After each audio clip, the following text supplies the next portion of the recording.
If we have a strong leader in Africa, like you have Vladimir Putin in Russia, he will just tell you, Putin will tell you and tell you what to do. He will tell you to get out from that place as a terrorist. If you refuse, wait for him. That is a simple order.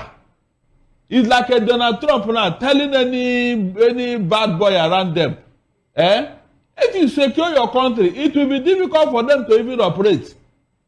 Tell them you don't want to see them around you as a neighbor, whatever. That is what Nigeria represented before.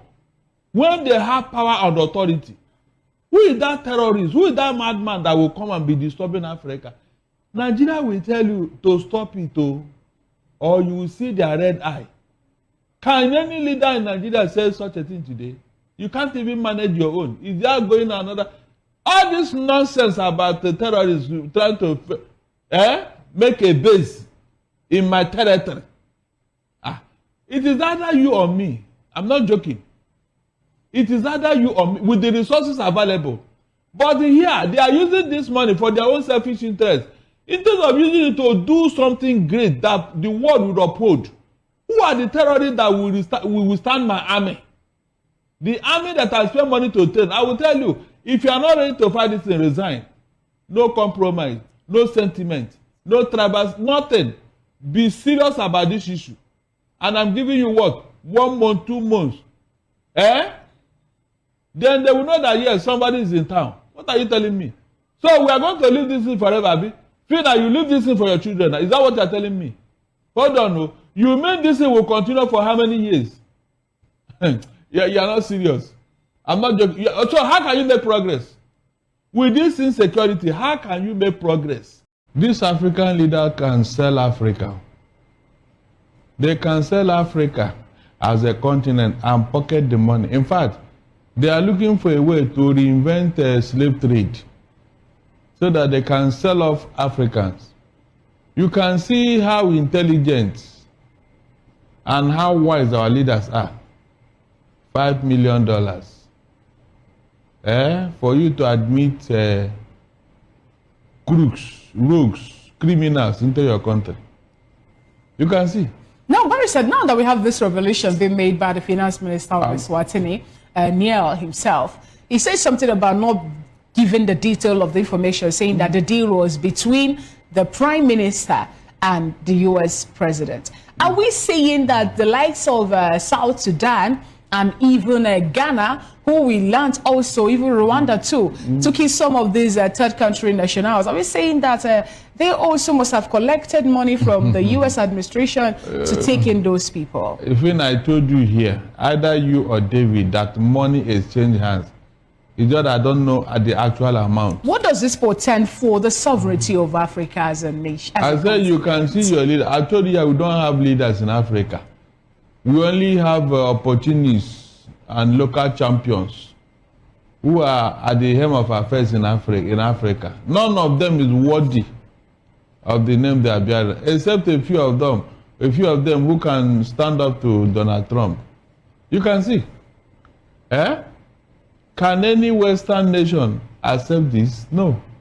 It's only in Africa because they have seen you all. They have seen you finish, as they say.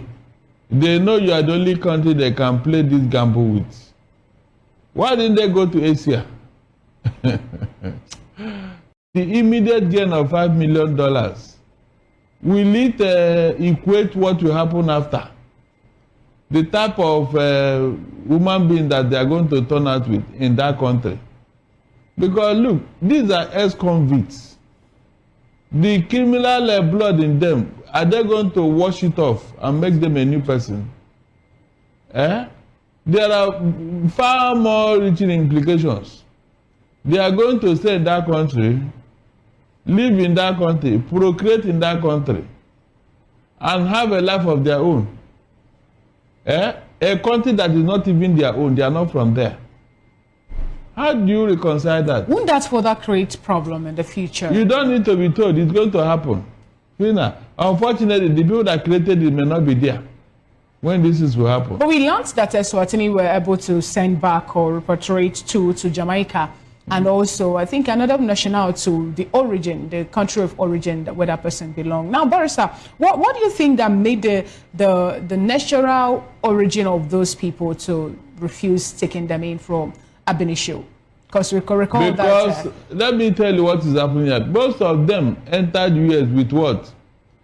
Forged documents. And so their nationality is in doubt. Most of them. They travel with other countries' name and all that. And so when the chiefs are done, they don't know where to go because their country will say, no, this is not our national. That's the issue here. Their country will reject them because what they are using is not their country's passport and all that. That's the issue. So that they rejected them, yes, there was a reason. After all, I don't see any country rejecting their national. You can come in as a citizen, you don't need to negotiate for you to come back to your country.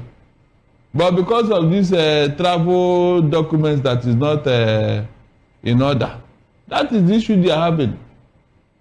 Most of them, they are having these issues up to tomorrow. And so when they cannot pinpoint where they will not, the last address in your passport, they will follow their, dump you at their airport and go home. That's what they do. Because in your passport, they will not write the name of your village. They will not write the name of your family. They will not write you are from Nigeria. And so any major airport in Nigeria, they will drop you there. Find your way.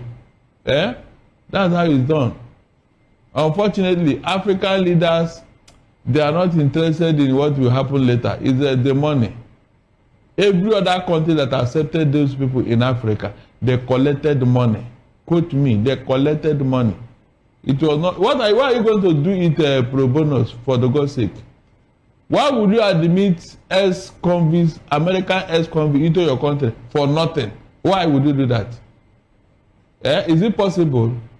Donald Trump gave money and they accepted it. In fact, I see them demanding that money back from Eswatini because they have breached a contract. Yes, they have breached it.